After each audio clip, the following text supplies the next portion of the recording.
Hey guys, welcome to Lingua Marina. I know that the phrase that you love a lot, I love it a lot. The phrase sounds like I think. I think I want to invite you to dinner. I think the weather is amazing. I think this is great. Repeating the same phrase over and over again doesn't make your speech more beautiful. It just makes it a little more boring, especially when you're writing something. Like if you're writing an essay for your TOEFL, if the only phrase that you use in your essay is I think, you will get a lower grade. Because test makers want to see a more diversified speech. And even if you're just chatting to your friends, I think is really somewhere in between. Are you sure? Or you think it's wrong? Like, where is the emotion? So the goal of this class is to add emotion to your language.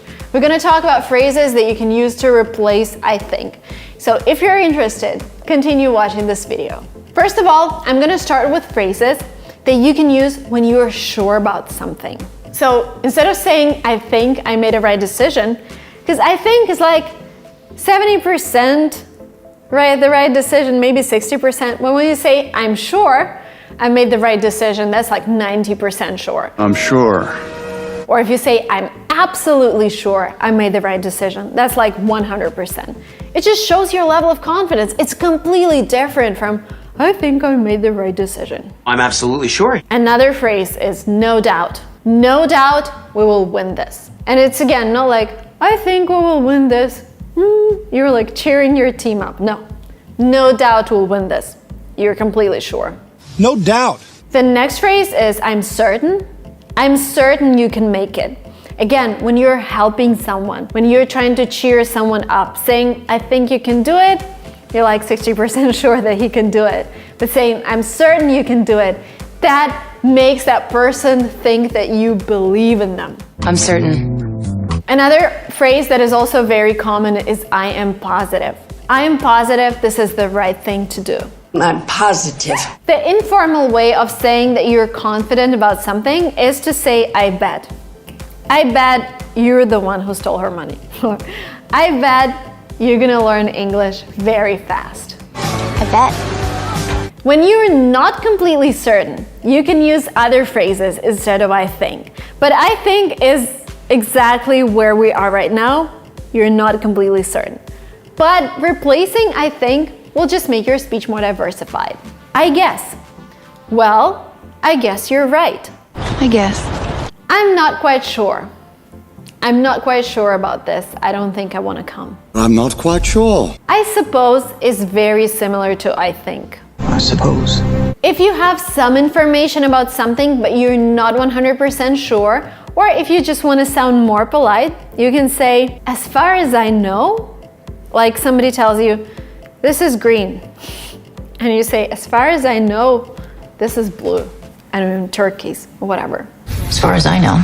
Or if I'm not mistaken, this is blue. So you're kind of not saying, no, this is blue, you're wrong. You're saying, if I'm not mistaken, this is blue. If I'm not mistaken, honey. As far as I know, she won't be able to come to the party. If I'm not mistaken, her train arrives at 9 p.m. It's gonna be too late. The next phrase is usually used in a form of sentence. Correct me if I'm wrong, but I thought that was blue. And generally would also make this question negative. Correct me if I'm wrong, but isn't he supposed to be here at 5 p.m.? Correct me if I'm wrong. I have a feeling is another phrase that you can use. It just implies that you trust your feelings more than your knowledge. Or this is just the way it sounds. I have a feeling we made the right decision here. I have a feeling. And the last phrase here is more formal.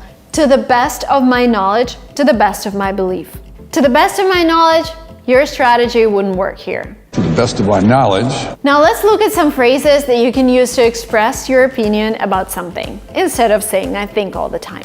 By the way, these phrases are super useful for all the essays that you're gonna write, for all the tests that you're gonna take, because test makers check for those phrases a lot. They're called like introductory phrases, so use them as often as you can. In my opinion, he won't succeed. By the way, in terms of like being polite and in terms of like culture, it is very useful to use those phrases. Because if you say he won't succeed, then you're a hater. But if you say, in my opinion, he won't succeed, then that's your opinion. You're not pretending to be an objective judge. You are just saying, in my opinion. In my opinion, And I always want people, not on this channel, like I have 2 other channels where I have some haters. On this channel, you guys are amazing. But on some other channels, when people criticize me for something, I always ask them to use this introductory phrase. Because in my opinion, your dress is ugly, that sounds polite because it's your opinion. But just saying your dress is ugly, you can't just say that because you're not being objective. It's a matter of taste. Just think about it. And let's continue with other phrases. It seems to me it's going to rain today. Again, I'm not saying it's going to rain today. I'm not a god who predicts whatever. It seems to me it's going to rain today. More polite. And it seems to me. To tell the truth, I didn't like the movie. Again, makes it more polite. And kind of the same meaning, to be honest. To be honest, I don't believe him. To be honest, To my mind, this is a very common phrase to introduce your opinion. To my mind, everybody has to have access to affordable healthcare. To my mind. And the last but not the least, again, very polite. If you ask me, like if you're interested in my opinion, if you ask me, I think you have to practice English every day. But you don't have to ask me. It's up to you to decide how much time you dedicate to learning English every single day. But if you want to learn more of English and be more grammatically and culturally correct, download our workbook Grammar is All You Need, created by me and my team LinguaTrap. It is very affordable. It has most common and most useful grammar topics in English that you would need to master your English. The link will be below. And if you're not yet subscribed to this channel, hit the red button down below, subscribe, and I will see you very soon in my next videos. Bye bye.